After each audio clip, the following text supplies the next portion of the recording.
Hi everybody. So apparently on YouTube, it just took a thumbnail of me trying to fix my hair. So now the thumbnail for the video on YouTube is going to be me going. So hey everybody. I think we're live on YouTube and on Facebook. I'm trying a new camera setup here. Uh-oh, Facebook's not working. Or wait, no, YouTube's not working. This might be just a Facebook day. Is it working on whatever. You know what? I'm not gonna worry about it. Yeah, YouTube won't work. That sucks. Heh. Okay. I am hungover and I am not well prepared for this because I'm hungover, tired. I went to a queer dance party last night down the street from my house, which is great. But I got back late and I went to bed late and I'm not really fully prepared for this video. So thank you to anyone who is watching and sorry. Let's see how this goes. Whee! So today I'm going to be reading from my book, Watching Porn. So for anyone who hasn't been here before, this is a book that I wrote about my experience as a porn journalist, writing about pornography for multiple publications over the course of about 10 years. I got pretty much to be an expert on porn, which feels really weird to say, but it's actually true. So I'm kind of an expert on porn, although I've never done porn myself. I have learned a lot about it, and I still write about it professionally for a lot of places. I've recently been writing for Men's Health, Rolling Stone, Playboy, Mel Magazine, and I wrote this book. It's called Watching Porn. So I'm going to read chapter 3 from this today. It's going to be about the first time I ever reviewed a porno and kind of how that went. There's also a funny story about me getting drunk and losing a gigantic box of porn somewhere in New York City. So that'll be fun. But before we get started, I want to talk about some other stuff. Give some people some time to like trickle in if they're going to be watching this on YouTube or on Facebook. So the really big news this week is that I'm going to be launching a Kickstarter. We were hoping that it would be launched tomorrow on Monday, the 22nd, but just like getting everything approved through Kickstarter is taking longer than we expected it to, so it might not be tomorrow.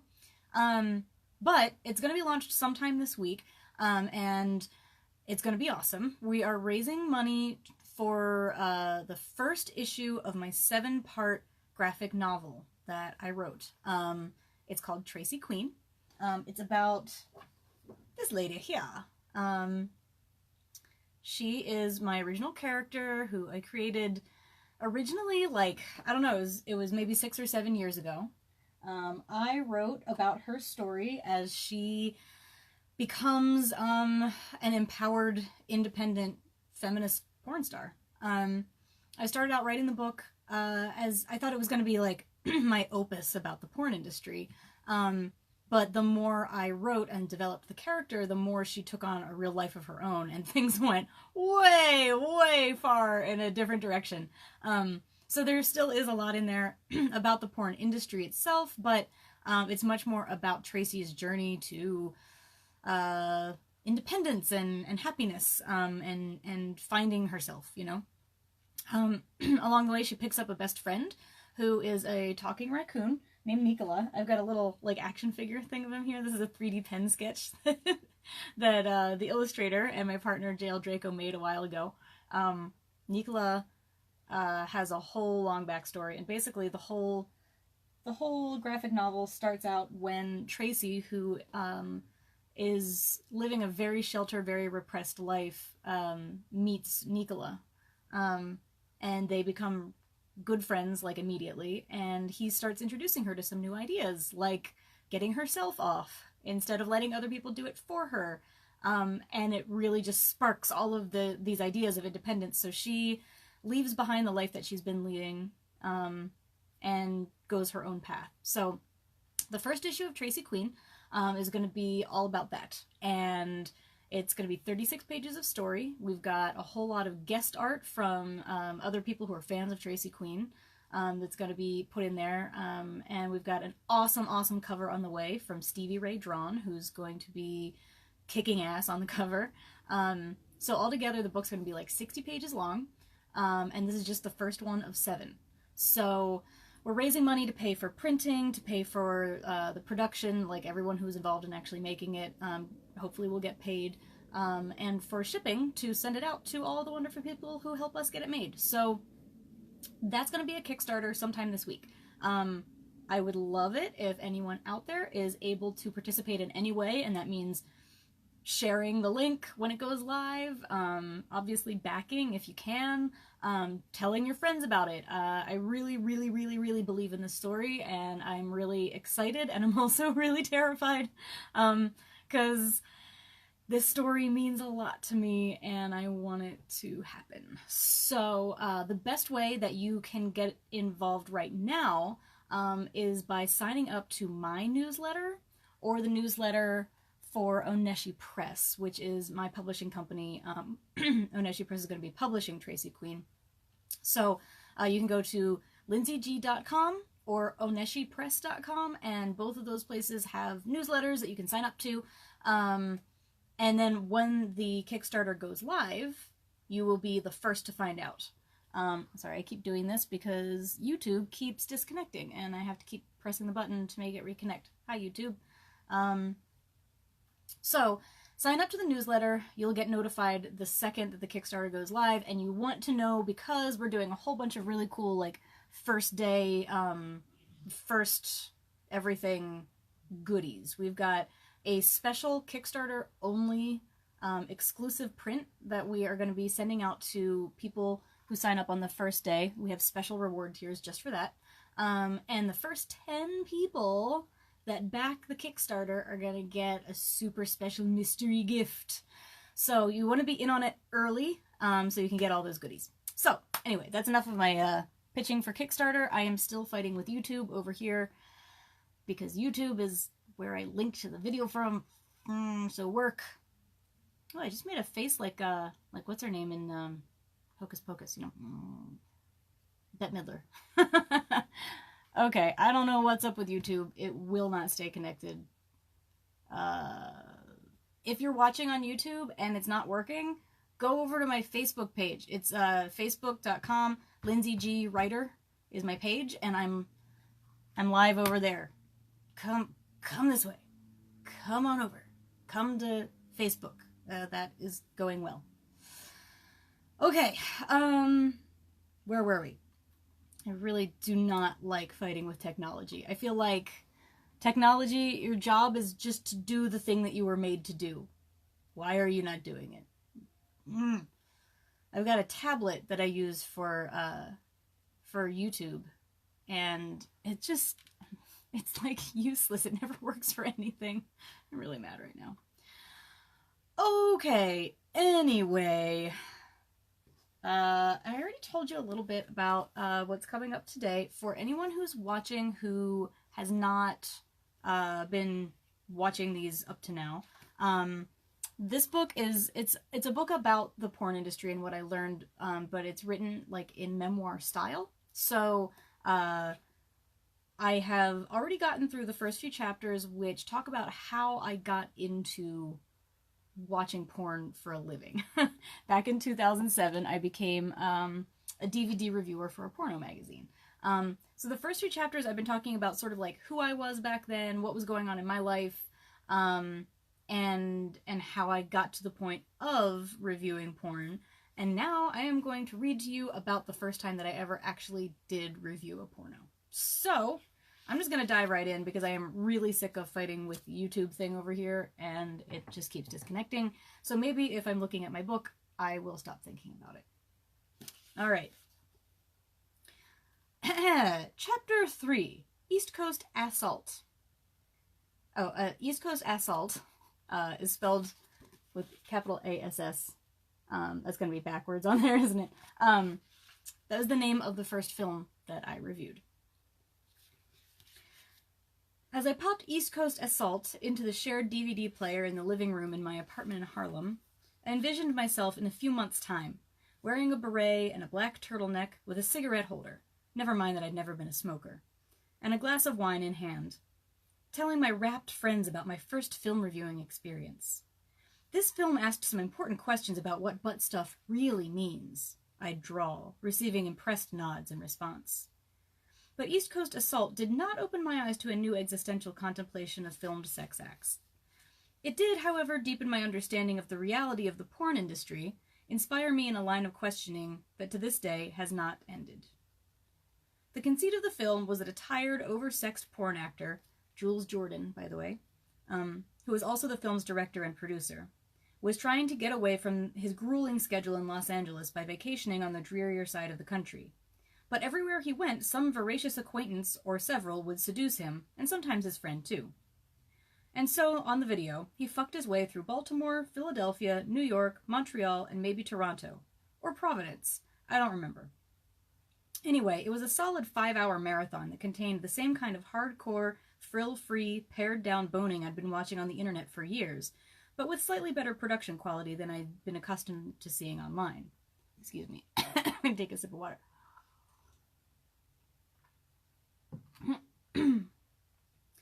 I remember being confused. This was not what I had thought I was signing up for. But then again, some of my ethical qualms were allayed. I knew where this came from, for instance. There were credits all over the place, a notice of where the legal records were being kept, and professional editing to indicate that someone gave a damn about the product. I knew that everyone in the film had been paid for their work, and that the women involved had consented to do what they were doing, and had signed papers to that effect. And for all my dismay over the bursting of my internet porn bubble, East Coast Assault didn't exactly disappoint me. In fact, the first scene filmed in New York was exceptionally arousing.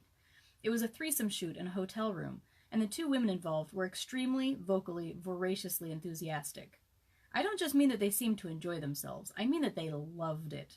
They were smiling and laughing and squealing, and clearly getting off again and again.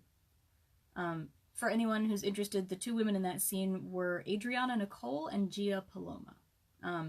Adriana, I think, is still active in porn, or at least was up until quite recently, and she's awesome. She's a big deal. And Gia Paloma, I don't believe, is still performing, but she is a powerhouse performer, for anyone who remembers those years. For sex-shamed little me, it was hugely erotic to see women so into the sex they were having, and I didn't feel bad about enjoying myself as I watched them. True, there was a lot of slapping and spitting that I didn't find erotic per se, but it was made sexy by their sheer enjoyment. Their excitement obliterated my queasiness. But as I soldiered on through hours 2, 3, and 4 of the double-disc set, my qualms came roaring back.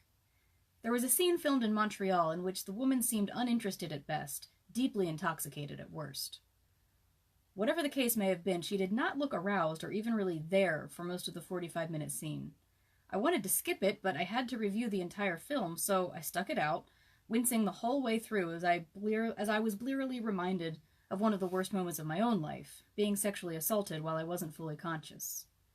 Her placid face and lethargic movements felt deeply wrong, and I wondered if the fact that she had signed the same papers and been paid the same as the other women in the film made her clearly uninspired performance, strictly speaking, okay.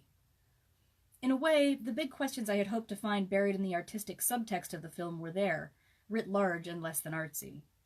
Why had this model signed up to do the scene if she didn't want to? Was she just there for the money?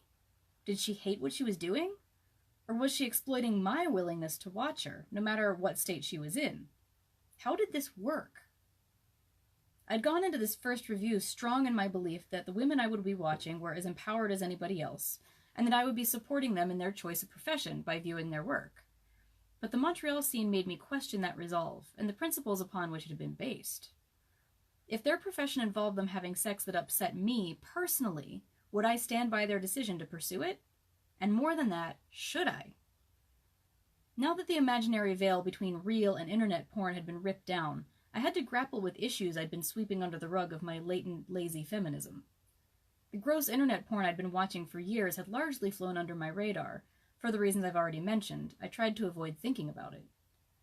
I had considered myself a feminist ever since the question arose sometime in high school, but I'd never really examined what that meant to me. I went to a tiny rural public high school that offered neither AP classes nor any philosophy outside of what was necessary to get through literature courses.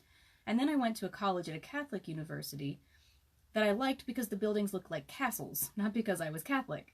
I wasn't. I'm still not, by the way. Sex was just as taboo at my undergrad institution as it had always been for me, and though I thought often, long, and hard about it, I had received zero formal education on the intersection of sex and feminism. I eagerly participated in the scant few feminist and sex-positive activities available to me there, from a few hotly protested productions of the Vagina Monologues to the Rocky Horror Show, but they didn't exactly round up to a strong background in feminist theory. I knew nothing of the feminist porn activists of the 80s and 90s, Candida Royale, Annie Sprinkle, Nina Hartley, all of whom I would later go on to meet, by the way. But I was familiar with the anti-porn feminists who had started the feminist sex wars that raged through the late 70s and early 80s.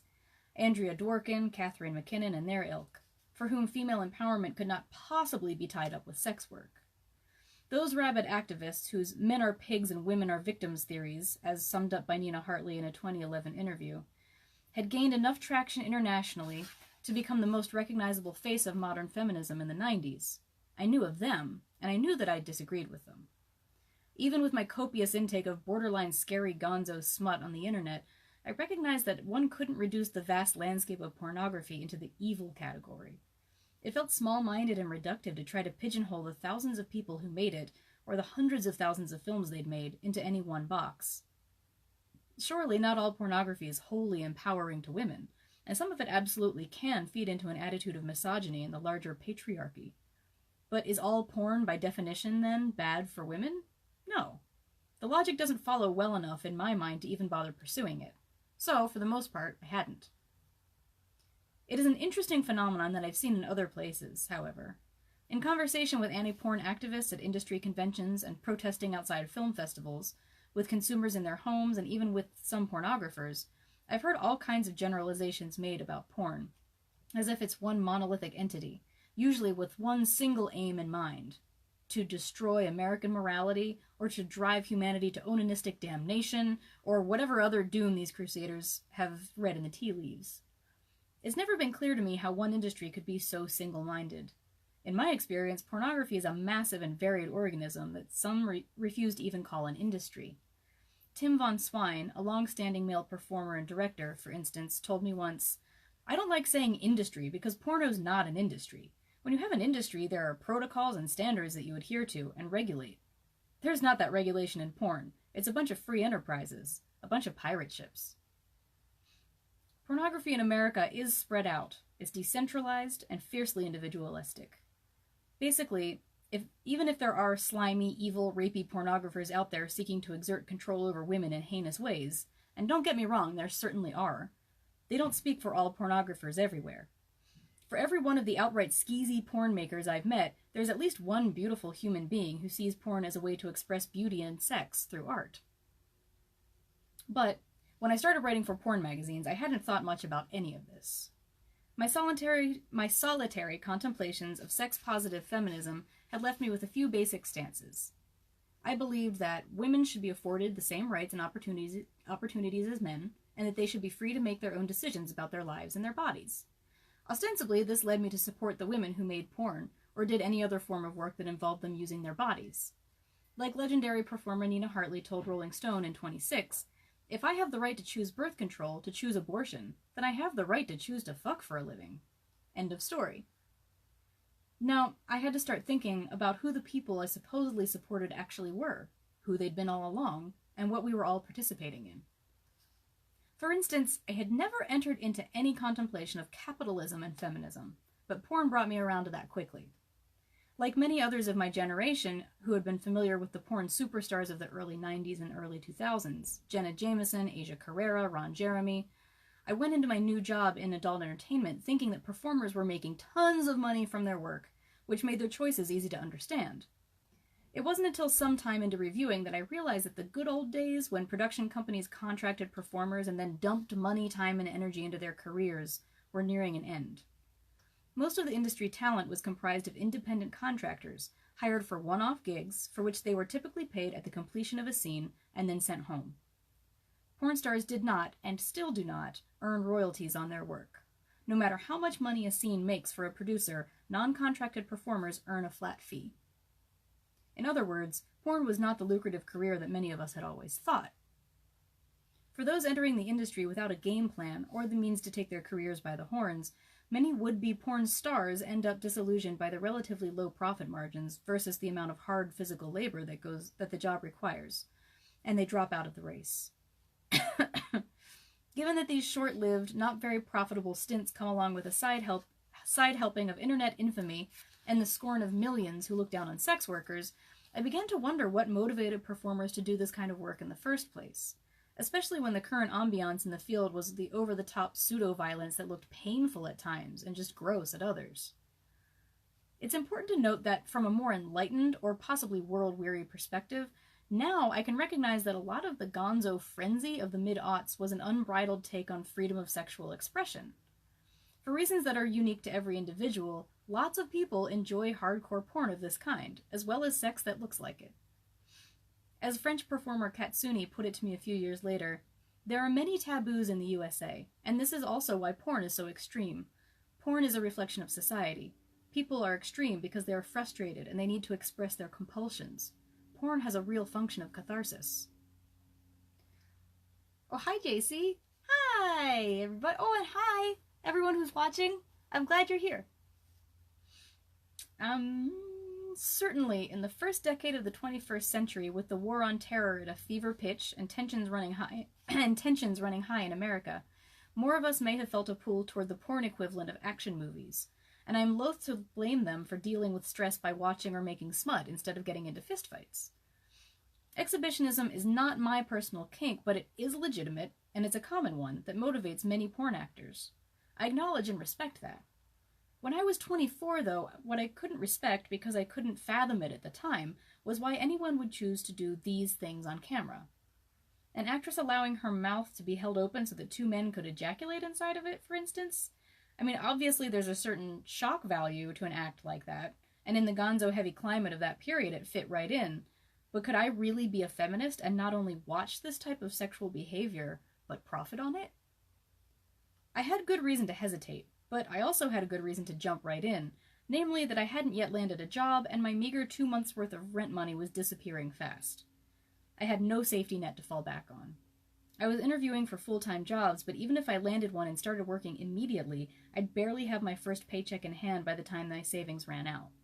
I needed some kind of cushion, and thus feminism met capitalism in the form of pornography, yet again.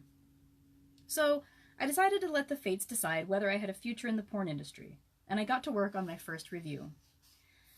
If Charles and Jay Vegas decreed that I had what it took to review smut, then I would figure out how to make my feminism square with what I reviewed. I tried to work within the parameters of the magazine's existing review model. A wry tone, a bold dedication to alliteration and puns, and as much shameless double entendre as I could manage. Reading over my East Coast Assault review now, I can see that I had not exactly mastered the technique, but I sent it and some set copy describing photos from a previous magazine, along with my resume, to Charles and Vegas. "Nice work, you're hired," Charles wrote in an email 4 days later. He offered me $75 per review to start, and asked me to come to the office soon to pick up a bunch of DVDs. And just like that, I was part of the porn industry. So that's the first half of the chapter. There's a little more coming, but I'm going to take a sip of tea and say hello to everybody. So I'm not sure if I'm streaming on YouTube right now or not. It's been showing me an error screen for a while, and I don't know if it's working. If you're watching me on YouTube and you've been watching, hi. If you're watching me on Facebook, hi.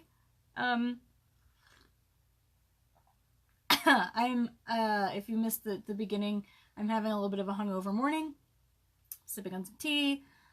I'm wearing my hoodie.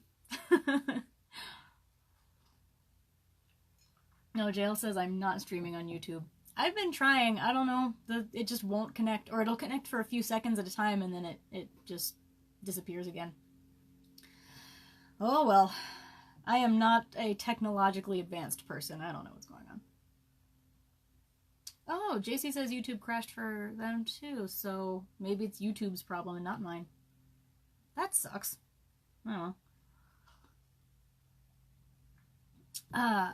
So yeah, I feel like that chapter's a little rambly. It goes a lot into like a lot of theory stuff, but hopefully I kept it short enough to, keep it from being really boring. So now this is the fun part of the chapter. This is a story that I'm really glad I got to tell in this book because it's a good one. Okay. Let me tell you something about making money as a writer in the 21st century. What with the fancy binding, colorful cover, and nice paper stock of the volume you're reading now, you might not realize that money for writers these days is basically not actually a thing. It does not exist. Of course, there are a lucky few who survive as authors, big-name novelists and biographers and thinkers, and some celebrities who have a thriving side business in print. There are journalists who write and pitch and get bylines in the New York Times and its ilk who eke out solid earnings for their reporterly merit. But for the vast majority of us who write, making a living on our words is a dream very much akin to the fantasy of a little leaguer who wants to play in the World Series. The best we're likely to achieve is an editorial position on the high school paper, then a few publications in our undergraduate lit mag, followed by an online publication or two for no pay. Some of us will keep it up and pitch our way into positions as staff writers for websites with real payrolls, but most will eventually succumb to a salaried desk job where we can copy edit the office's monthly newsletter. To earn a real living as a writer is nigh unthinkable. And while I knew that a few reviews a month at $75 each wouldn't exactly pay for a loft in Soho, that kind of scratch for a lousy 500-word review of a movie I could fast forward through was the stuff of my wildest writerly dreams. I could not and did not turn it down. I went to the magazine's offices again, where I smiled a lot, and was sent on my way with a FedEx shipping box packed to nearly bursting with porn. I had been promised payment for each review I completed, and I was now, officially, a paid writer. I walked across town to Penn Station, where my boyfriend, who we'll call Matthew, held down a job as a shipping coordinator at a big store in the area. I demanded he break for lunch so we could celebrate my new gig as the coolest person he knew, and I dragged him to the nearest sushi restaurant and ordered a bottle of sake with our meal. JC says, YouTube crashed for me. Oh, you downloaded the Facebook app just for me? Thanks! That means so much! It's going to immediately become the most annoying app on your phone, I promise you that. I'm really fascinated by your story. I've done freelance writing and did phone sex for a while. I struggled with both for different reasons. Oh, that's fascinating! Phone sex is such an interesting thing to me. I feel like you have to use a lot of really interesting skill sets for that, right? I would love to talk to you about that sometime. I would love to do a Q&A with you about phone sex work. Only if you're into it, though. If that was not like a good time in your life, we certainly don't have to do that. But that's really interesting to me. Wait, so we ordered a bottle of sake with our meal. After a few maki rolls and 2 bottles of sake had been ordered and dispatched, my cell phone rang. It was an employment agency back across town, to which I had apparently submitted a resume for a position as an art gallery receptionist. My memory called up a fuzzy association with a Craigslist ad, so I agreed to drop by the agency later that afternoon. I was in flip-flops and a tank top, but the woman on the phone assured me that it would not be a problem. I was gleeful. I had a box of porn, a job offer, and another interview, all in one day. But when I hung up, Matthew had one eyebrow raised. "What?" I demanded. He kept quiet, and I took stock of my situation for the first time since I'd left the magazine office. I was toasted. "You really ready for an interview right now?" Matthew asked. "You shut your face. I already got one job today. I'm on a roll." I laughed because I was holding a piece of eel and avocado roll. The irony! He shook his head, but didn't argue. I might be too schnookered for an interview, but that walk back across town in the heat would sober me right up. And hey, I already had one very cool job, so if I blew this interview, it wouldn't hurt so much. Matthew and I ran errands together, post office, key copying, and some shopping, before I started the crosstown trek again. Halfway to the interview, I decided to grab a cup of iced coffee to help me sober up. I stayed in Starbucks for a little while, nursing my coffee and waiting for my head to clear, before skipping over to the agency's building. It was one of those uber-modern lobbies with a gigantic front desk guarding an elevator bank that seemed to be made entirely of glass and shiny metal surfaces. I signed in, got directions, and proceeded to open an alarm door into the emergency stairwell. The coffee had apparently not sobered me up. But, after passing my typing and computer skills tests with flying colors, I wowed my interviewer, tipsy or not. By the time I left, I had gained numerous phone numbers within the agency, promises of calls back, and certainty that I was both charming and employable, particularly when I had been day drinking. I was strutting toward the subway, my head spinning with alcohol, coffee, and confidence, when I realized suddenly that my hands were empty. I was supposed to be holding a rather large box filled with pornography that was worth at least $100 and which was my only promise of a paycheck in the near future. And looking back, I'm actually thinking that box was probably worth like at least $300 because there were probably like 5 or 6 like DVD sets in there, and they each sold for like $50. So it was a lot of money in that box. I stopped dead. Had I left the FedEx box propped against Tanya's desk at the agency? And if I had, should I go back for it? Clearly not. But if I didn't, there went my job at the porn magazine. The only one I had actually gotten so far. Would it be worth it to destroy my newly sparkling reputation at the employment agency in order to keep my job at the jizz rag? After what I had seen so far, did I even want to keep my job at the jizz rag? I heard thunder rumbling as I turned back toward the agency, but then I distinctly remembered walking into Tanya's cubicle and sitting down empty-handed. Relief washed over me, but then my panic resurged. If I hadn't brought the porn box into the agency, then where was it? I attempted a mental rewind of my afternoon. Everything between the restaurant and leaving the agency was fuzzy, but now that I thought about it, I was pretty sure that I hadn't had the box when I went into Starbucks either, or when I walked across town to get there. I must have left it at the sushi restaurant. How embarrassing. Well, it was the only sushi restaurant near Penn Station and Madison Square Garden. They'd probably seen a lot worse than an abandoned box of porn. I started walking across town once again. What a day. By the time I got to Broadway, it was raining. I was slipping around in my flip-flops, and little pieces of grit were digging into the undersides of my feet. As I waited for a light to change just north of Herald Square, I experienced a clear memory of getting up from my table at the restaurant and picking up the box of porn. I was certain that I had walked out of the restaurant with it in my hand. Thunder clapped overhead, and for the first time in hours I remembered that I had also gone to the post office.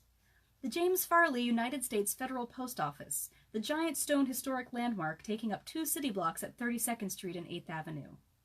Shit.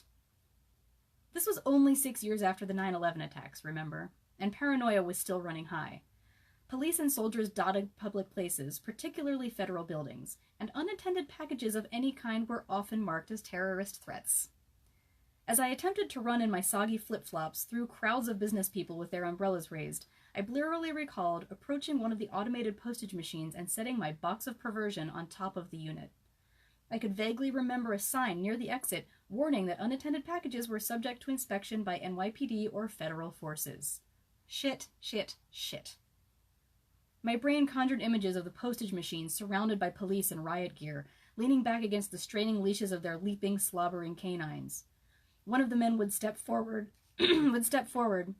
after doing whatever they do to check boxes for bombs, and look inside, pulling out filthy DVD after filthy DVD, then smutty magazine after smutty magazine, before getting to the photocopies of tax paperwork I'd filled out at the office. In slow motion, he would scan it, then address the crowd. "Is there a Lynsey of 147th Street here?" The crowd would part as everyone turned to me, standing pale, sodden, and finally sober, near the door. I stopped at 33rd Street, just north of the post office. I was right next to an entrance to the 8th Avenue subway line that would take me straight home. Maybe I'd get the gallery job and not need the porn gig anyway. Maybe I should turn tail. Maybe this was the hand of fate making its decision known. But at last, I knew. Deep down, I really wanted that porn gig. It was possibly the coolest thing I would ever do.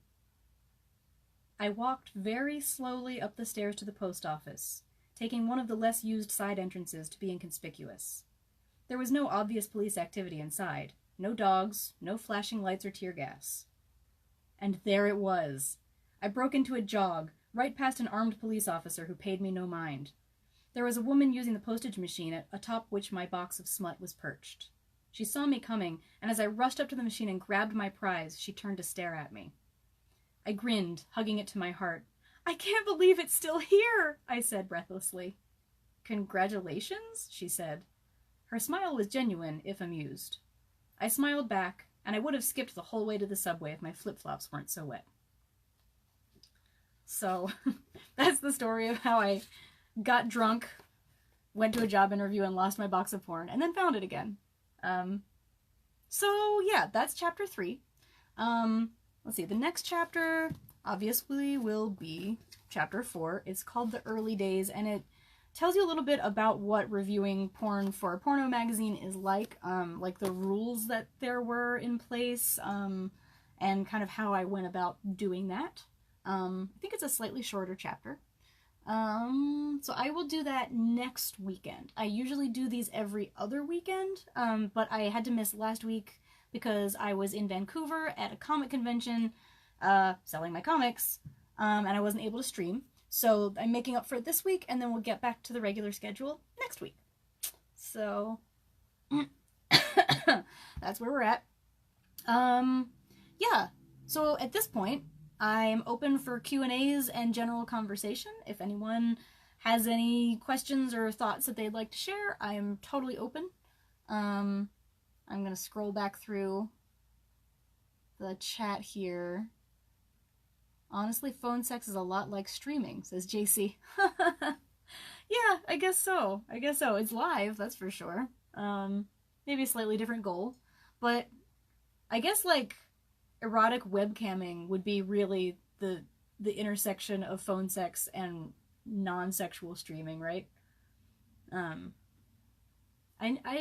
I have been learning more about webcamming over the past few years, and my character Tracy Queen, who I'm doing a Kickstarter to fund the first issue of her graphic novel this week. Hint, hint. She starts out as a webcammer. She's working for her grandfather in an organized crime syndicate. She's like very sheltered, very repressed. Like he controls her life almost entirely. She decides to leave the syndicate, and basically 2 weeks later realizes that she doesn't have any source of income and she has no money and no food, and so she decides to try webcamming. And it turns out she loves it.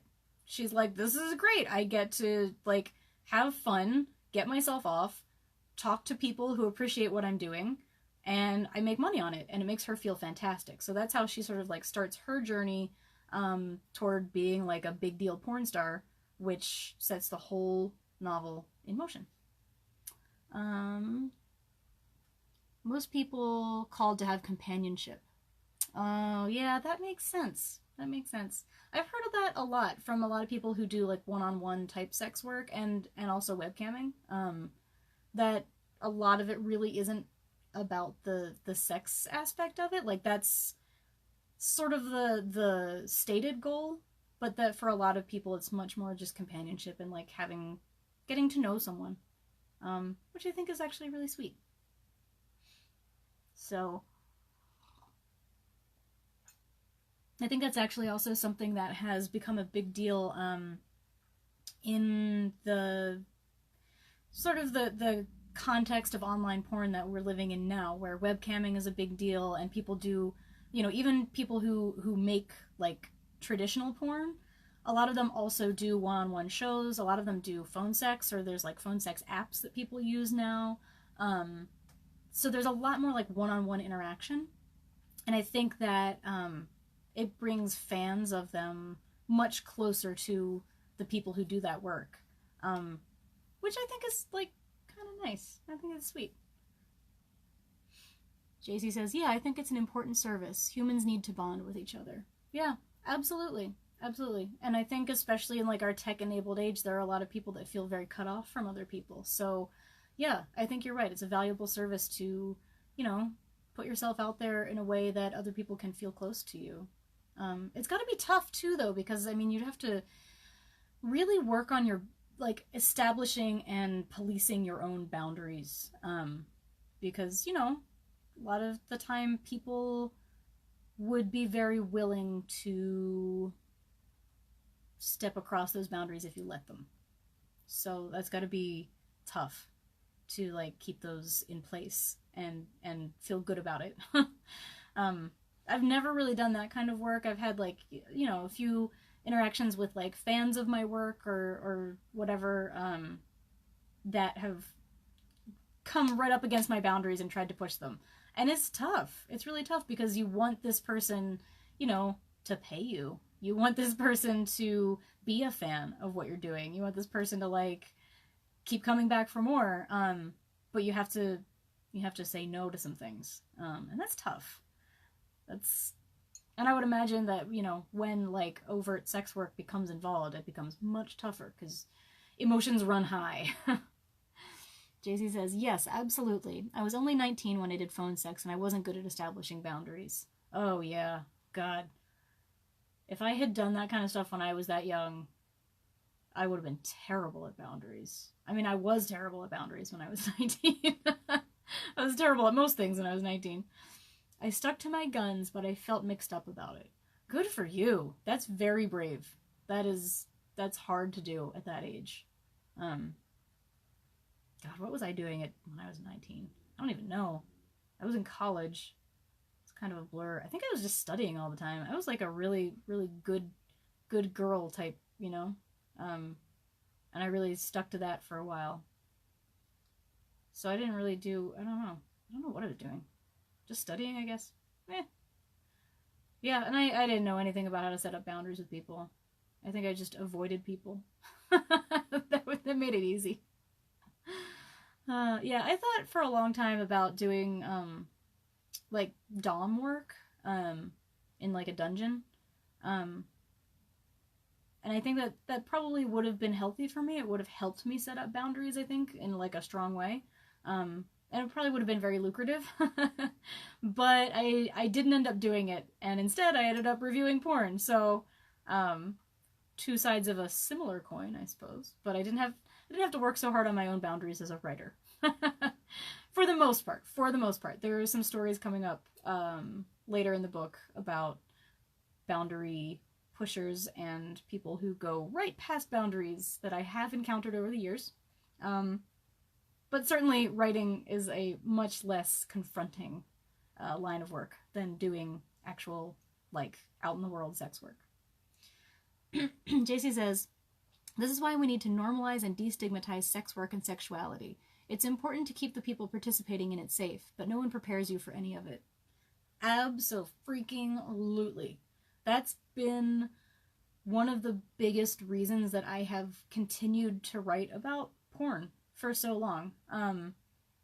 Because, like, as much as I write about it, and as much as I talk about it, and as much as I think about it, and participate in conversations online and, you know, in the world about destigmatizing sex and sex work, like, I often think, like, oh yeah, we did it, we got there, things are better now. The truth is that we're still really, really far from living in a culture where that type of conversation is acceptable, and where people can talk about their questions, their desires, their needs, their boundaries in an environment that is not judging them the whole time for even bringing it up. And that's fucking terrible because we live, like, as the past few years have shown us, we live in a really sexually dangerous environment. People are getting hurt all the time, and they're getting hurt because nobody has ever explained to them that you're allowed to have boundaries around your body and around your sexuality, and that you're allowed to set your own rules.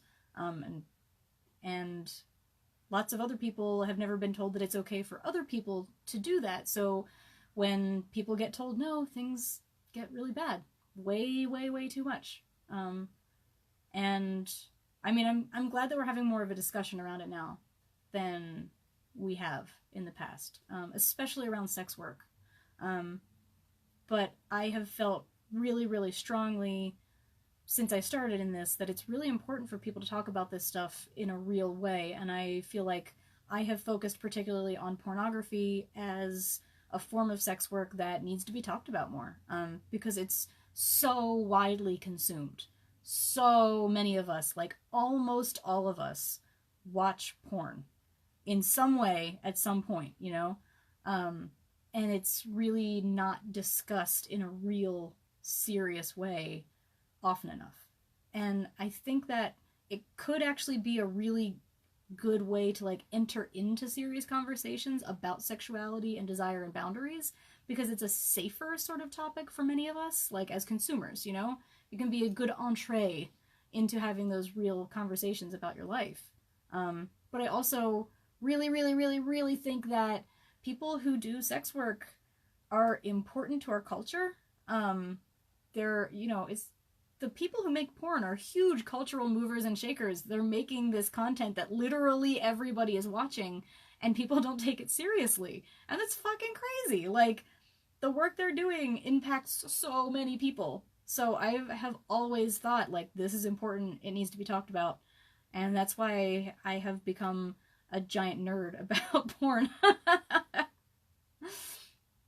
JC says, I love that you guys are making a story about a porn star that's not inherently just porn, because it helps that conversation into mainstream, or bring that conversation into mainstream spaces.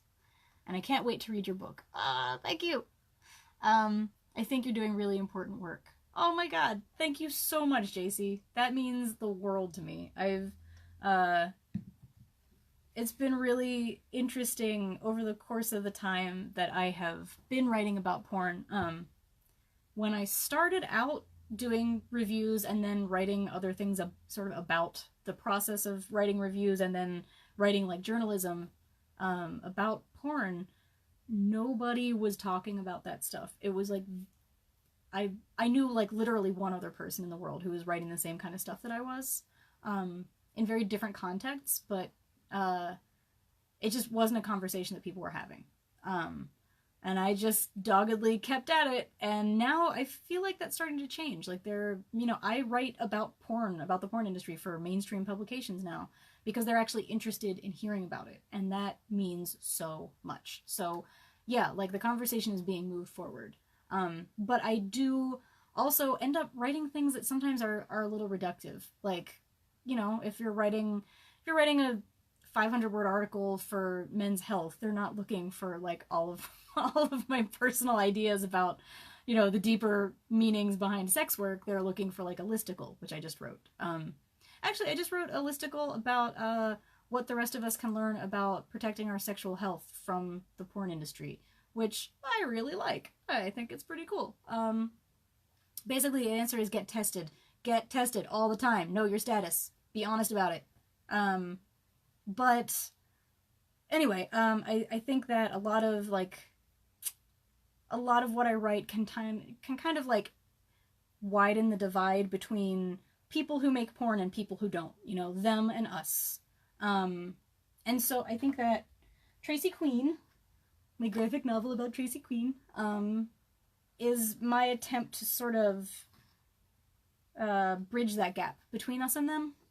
It really tells a story of a person who, to me, is very real. And she's based on a real person, so that makes it even more so. And it tells her story. Years ago, when I was writing, like, sort of the first drafts of Tracy Queen, I got in touch with a friend of mine who's a big comic book fan.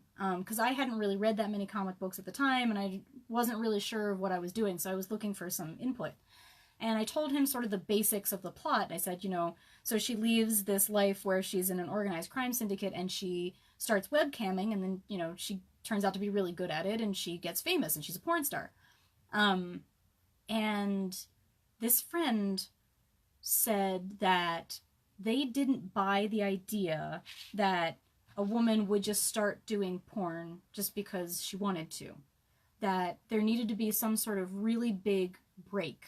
Like, she basically needed to have, like, a mental break or have some sort of tragedy befall her. And the example that they used was, have you ever seen the movie Monster?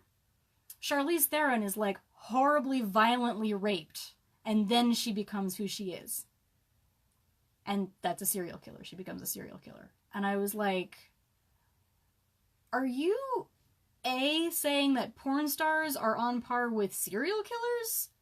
That is ridiculous. And B, like, no, not every person who starts making porn is doing so because something horrible happened to them.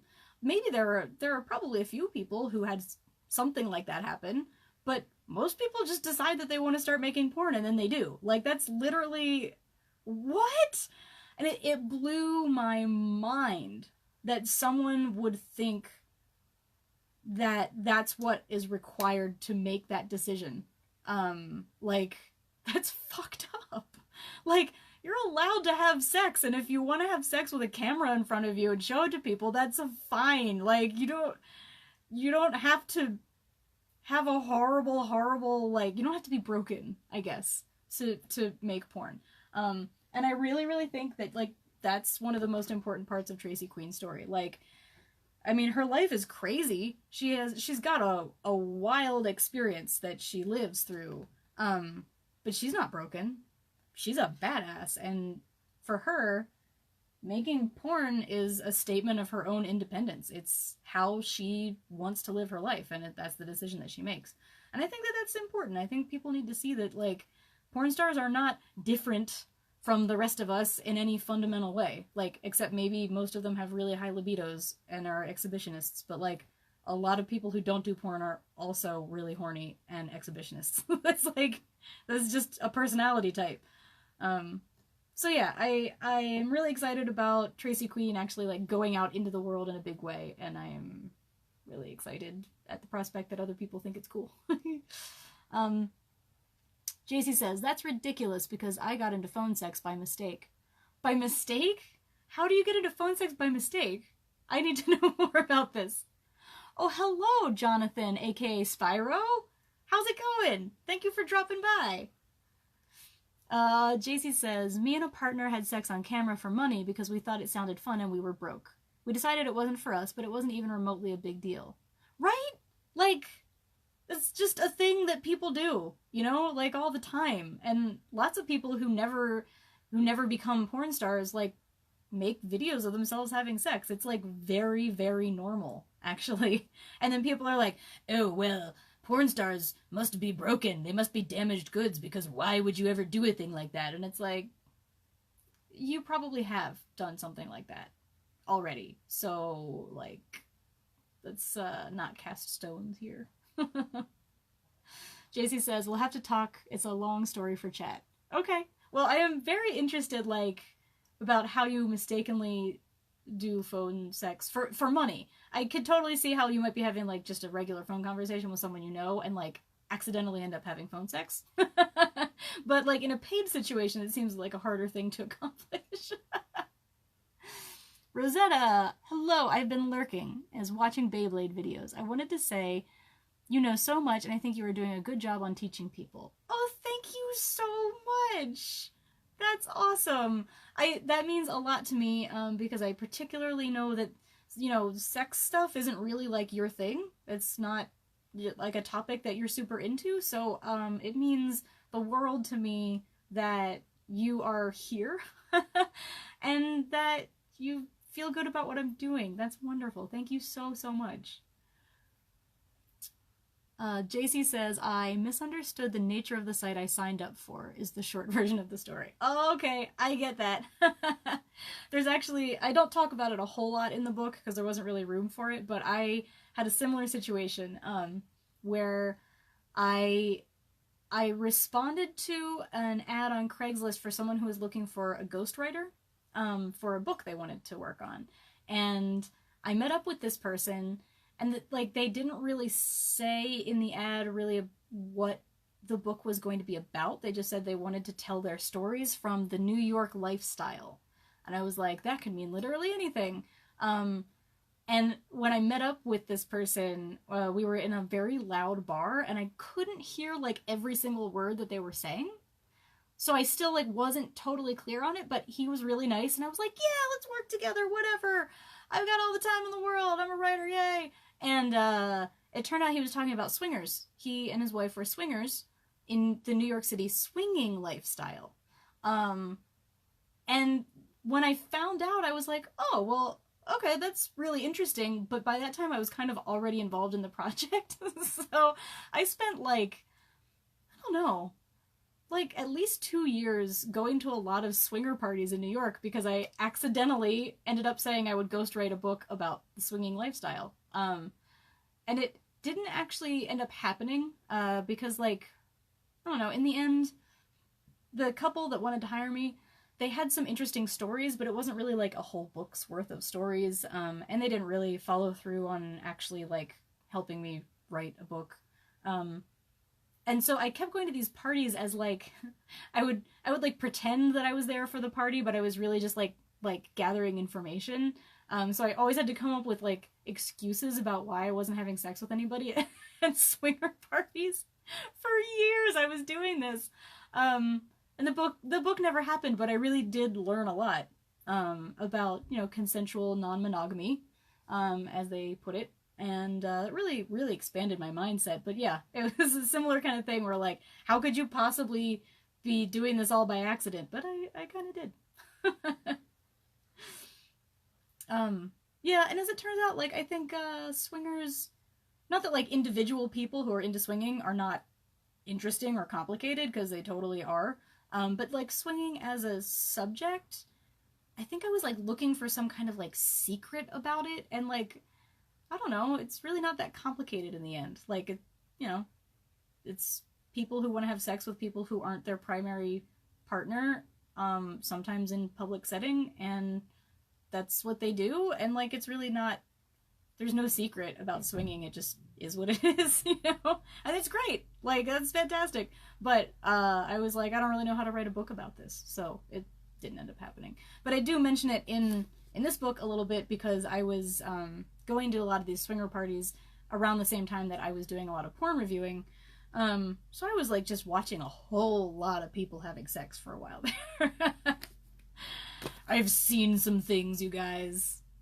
Lots of things. Dirty things. Hello, Ted!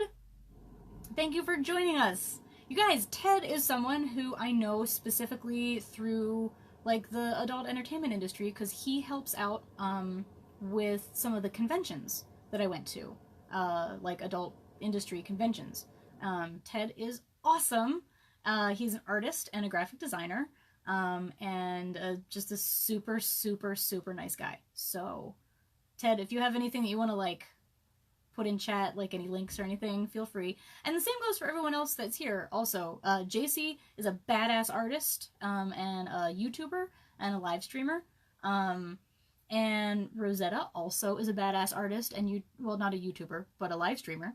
So anyone who wants to, like, promote their stuff in chat, go for it. You have my permission. JC says, the whole book is, hey, swinging is cool if that's what you're into. The end.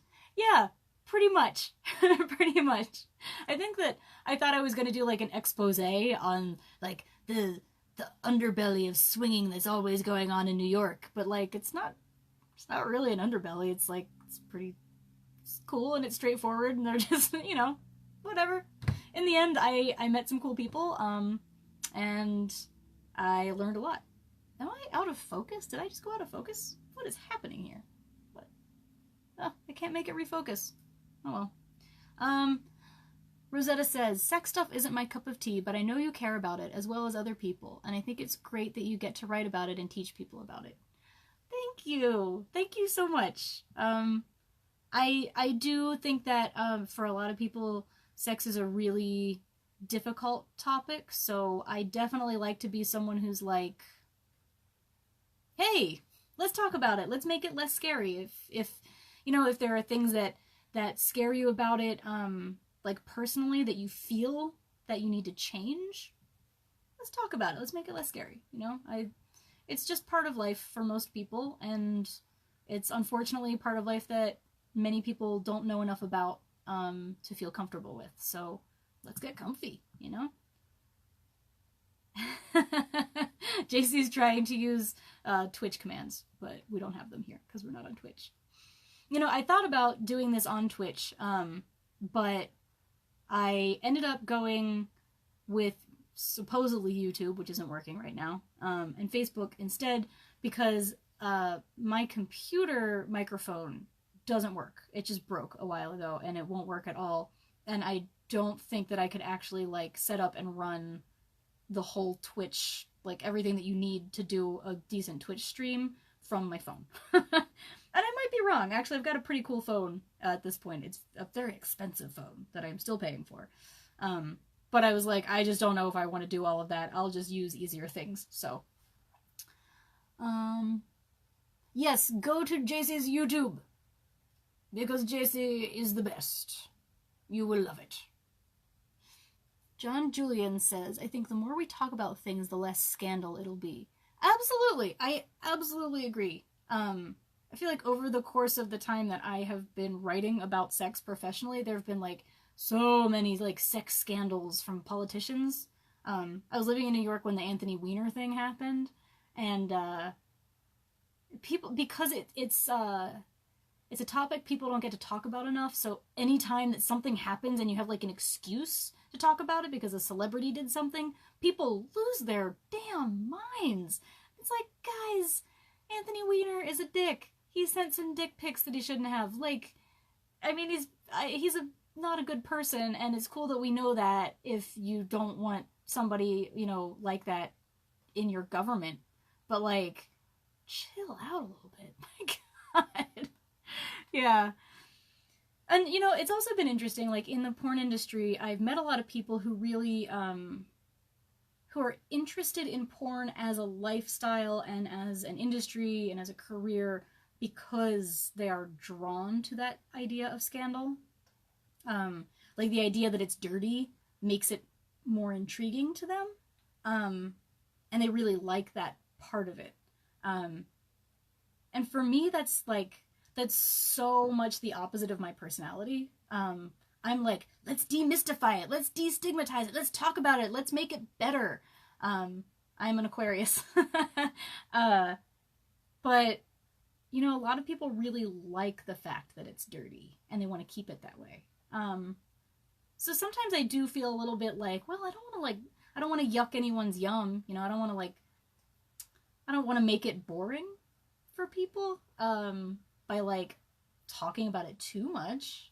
But, like, I mean, how do you make one of the most pleasurable experiences in human life boring? Like, you know, I think people, cling to the darkness of sex and sexuality sometimes because they've been taught that that's how it's supposed to be. It's supposed to be mysterious, you know?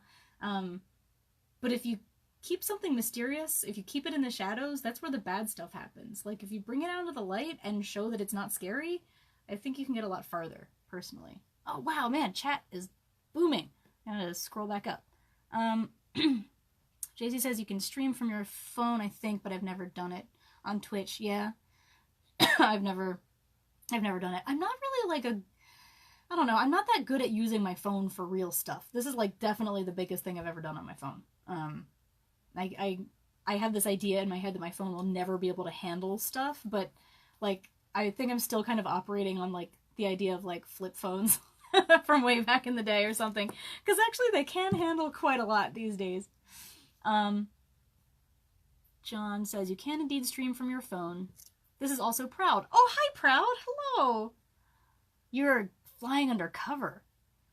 Will says, swinger couples don't last. I have witnessed this before my eyes twice, and I have seen swingers couple pretend to be normal, but come on. I am down to swinging, but would I be serious with this person? Perhaps not. Oh, I disagree with you, Will. I think that there's definitely better ways and worse ways to go about swinging or other forms of consensual non-monogamy, like polyamory. And I think that in certain situations it doesn't work. There's a lot of reasons why not. And I think that a lot of the time people will get involved in swinging and stuff like that because they are having a difficult time in their primary relationship and they think that it will fix their relationship.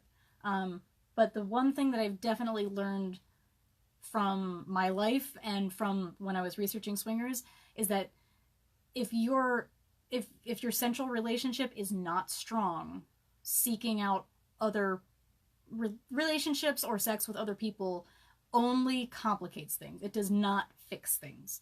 The main thing about swinging and polyamory and all of that I have learned is it is all about communication.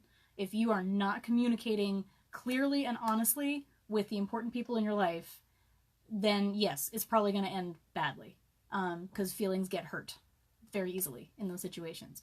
But I have known plenty of people who have been in open relationships or poly relationships or who've been swingers for a long time and are very happy together. Like, lots of them. But it's, it's very different from the standard relationship model that we are taught is, like, correct. And that I think it can be really difficult because, like, you don't fit in, and that puts stress on kind of anything. But for people who live that way and are, what's the word for it, and are ethical about it, like, it can totally work. I've definitely seen it work. I mean, even if you're just talking about people who are in the porn industry, which is kind of where this all started, like, I know lots of people who have lots of sex with lots of people on camera and off, but are also married, and have been with their partners for years. Nina Hartley is a really good example. She has been married, I don't know for how long, but I think it's at least a few decades, and has been performing in porn and been a sex educator, and been in polyamorous relationships for most of that time, and they're still going strong. And Nina Hartley is amazing, like one of the smartest and like most down-to-earth people I've ever met. So it can work. So I'm sorry I just I just lectured everybody for a while, but I feel pretty strongly about that. Oh, Rosetta, thank you! That's awesome! There's all of JC's links, man. So Proud says, I talk so freely about really sensitive subjects and people just look at me cross-eyed like I'm some kind of alien. That's what it's like when you're the wave of the future, man. People can't always hang, dude. JC says, I used to think that about polygamous relationships. But truthfully, most monogamous relationships don't last either. That is a really good point. I don't believe it's something you can really measure. All relationships... All relationships have messiness. I now just believe honesty is more important than monogamy.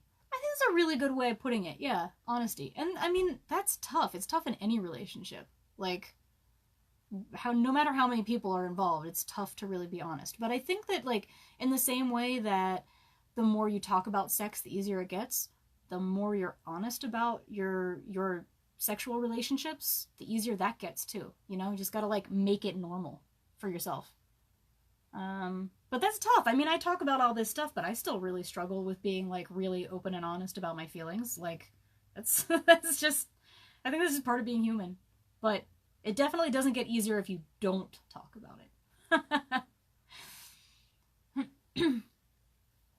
Will says, I did it once. It was so awkward for her. That is, I was a happy guy. I'm not sure what exactly you're talking about there, like swinging or something? I don't know. The most reasons that the untraditional relationships don't work is because they can't be honest about feelings and things they have. It's all about communication. JL feels lectured, man. Hey, I get to lecture sometimes on my live stream, okay? This is my live stream. I do what I want. JC says, I meant to say polyamorous, but my phone is dumb. Oh, okay. Poly. I'll just say poly. Yeah, I mean, poly is hard, but you're right. Monogamy is hard too. Relationships are hard. It's tough to be human. We're very complicated. I don't know if any of you out there have watched the show Atypical on Netflix. JL and I actually just finished the second season the other day. And it's so cute because you have this character who, like, actually doesn't fully understand a lot of human tendencies for, complications and feelings, and is very honest about it. And then he sort of explains the difference between humans and other animals and, like, how simple it could be if we were more like other animals. And it really it's very illuminating. So like look at it from that perspective and be like, yeah, wow, we really do make things complicated, don't we? Yes, swinging. Okay, so that's what you're talking about, Will. Well, I'm glad that you enjoyed yourself. And I hope that you and your partner were able to talk a lot about it. Because, you know, I think that swinging and threesomes and group situations, or like, you know, anything that's new and different like that, where there's other people involved, it can be really awkward because you really don't know how it will go until it happens. And then sometimes maybe it goes great and everybody had a wonderful time, but maybe sometimes like people's feelings were hurt. And I think that those situations are very similar to like BDSM interactions in the fact that aftercare is really important. If something goes on in your sex life that is like new and different, talking about it afterward must happen. You have to be able to discuss your feelings about what happened. Because otherwise you're never going to know what's going on in that person's brain, and maybe one of you loved it and wants to do it all the time, and the other person is like, hell no, never. And if you don't communicate about that, things are not going to go well in the future. John says, things wouldn't be so challenging if we stopped living in a gray area.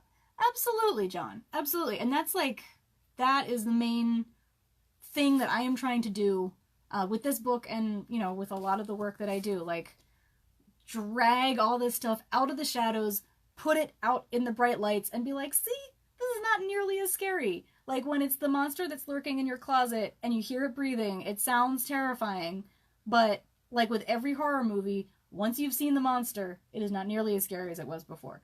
Except Alien. Alien continues to be as scary the more you see the monster because it's a terrifying monster. But most movies, once you see the monster, you're not nearly as scared anymore. Humans, dolphins, and whales are the only animals that have sex for pleasure. Yet humans are the only ones who 69. Never seen an elephant 69ing, have you? Oh my god. That would be epic. Trunks, man. You could do so much. Oh my god. That's brilliant. That's brilliant. However, I would say that there are monkeys that definitely have sex for pleasure, and other primates. Bonobos have lots of sex purely for pleasure and for social bonding.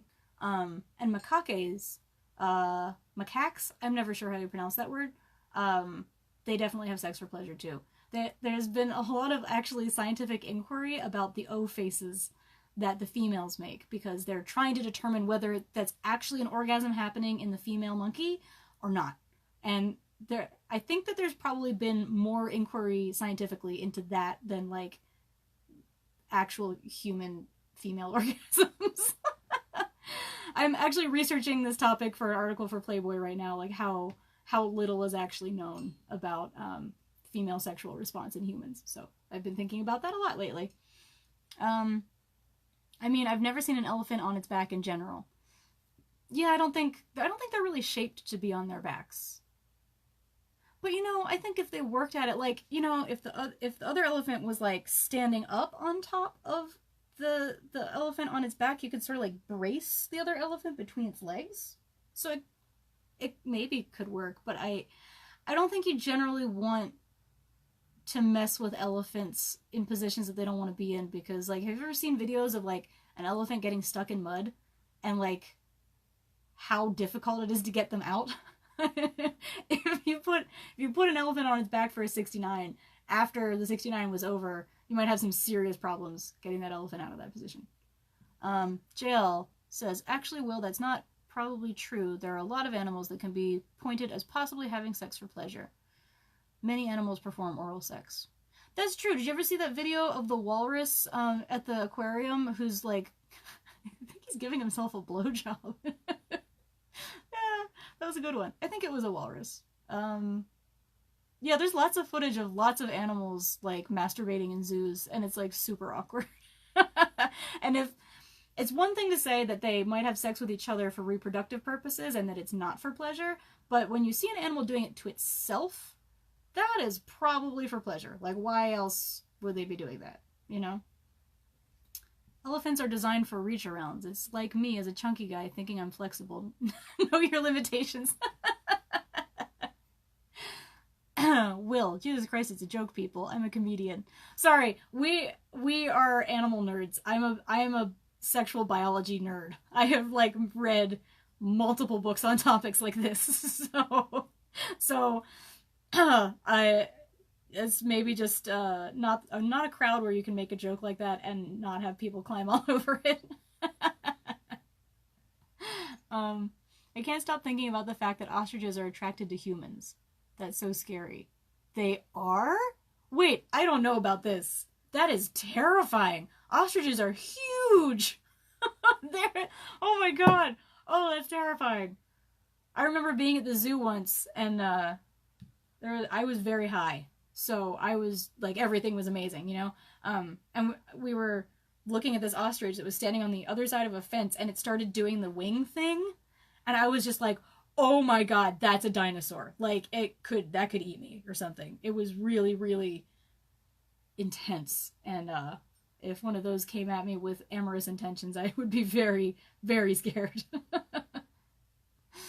I'm just unfiltered with my thoughts. Sometimes it's funny. You're very funny, John. Proud? I'm not sure what to call you. You are very funny. Your comments in streams always make me laugh. JC says, I just read that recently. I was like, oh no. Yeah, no, that's not cool. I mean, I don't want to yuck anyone's yum. Ostriches, you do you. But, like, be gentle about it and make sure that your human is into it also. Please. That's very important. Consent is important. You know, whatever. I'm not going to judge. My ex could probably be classified as an ostrich. Oh, really? Well, that's interesting. I'd like to know how that works. Were their eyeballs bigger than their brains? Because I think that's a thing for ostriches. That would be really big eyeballs on a person. Like, really big. That would definitely not work within the infrastructure of the face. Oh my gosh. Wow. Guys, I have been on here for more than an hour. This is not supposed to go longer than an hour. And I have not eaten today. I had like a few tortilla chips before the stream, but I slept really late, and that was all I had time to eat, and I'm really hungry. So I think I'm gonna get going, and I feel bad though because this is a really fun conversation that we're having. But I really need food. I was drinking cider late into the night last night and dancing a lot, and I need to replenish my body's resources. And I want to say I also need to sit on the couch and watch TV all day, but that is not going to happen because I have to finish the Kickstarter page. We have a lot of work to do. Thank you all so much for coming and hanging out and listening to me read. So this video will go up on Facebook, and maybe I'll download it and try to put it on YouTube also, because I was trying to keep everything on YouTube. And I will put in the notes underneath the video links to the newsletters for Oneshi Press and for lynseyg.com, so that when you're on the newsletter, you can find out about the Kickstarter the second it happens, and you can get in on all of the like early bird goodies that we have. And also then you'll, get updates about stuff that I'm doing with Oneshi Press or, with my website. You can also go to my website for a copy of this book if you want. I can sign it for you. It's gonna be cool. I've got it in hardcover and paperback, so you can have your choice. What else? What are some other things? I will also put links to some of the people that I talked about in the reading today, including Candida Royale and Annie Sprinkle and Nina Hartley, Tim von Swine, who I quoted in the book, and kind of like all the important stuff that was mentioned. I will put links and information in the notes of the video so that you can access them. Oh wow, there's lots of chat happening. I look forward to the next one. Oh yeah, the next stream will be next Sunday, so that's what, the 28th, at 1 p.m. Mountain Time, which is 3 p.m. Eastern, and noon on the Pacific Coast, and I guess that makes it 2 o'clock Central if you're on Central Time. And I will be reading Chapter 4. And it's gonna be fun, and you should come. So, oh hey Laura, how's it going? Thank you so much for stopping in. I'm really sorry. I was just about to hop off of this because I'm really hungry and I need to eat, but I'm so glad to see you. Laura is a friend from New York, actually from long ago, from like, I met her right around the time that like this book really gets going.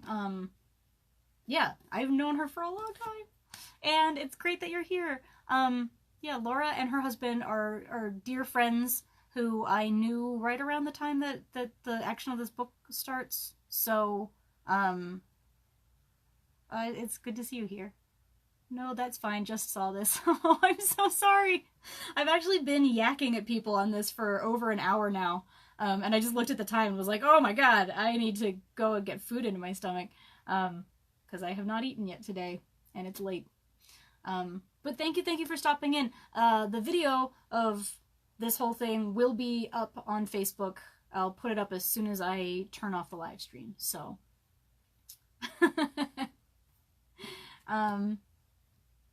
Yeah, I guess that's kind of it. I don't have anything else, and my stomach, now that I have thought about food, is not going to leave me alone about food. So, thank you all so much for stopping in on my hungover live stream.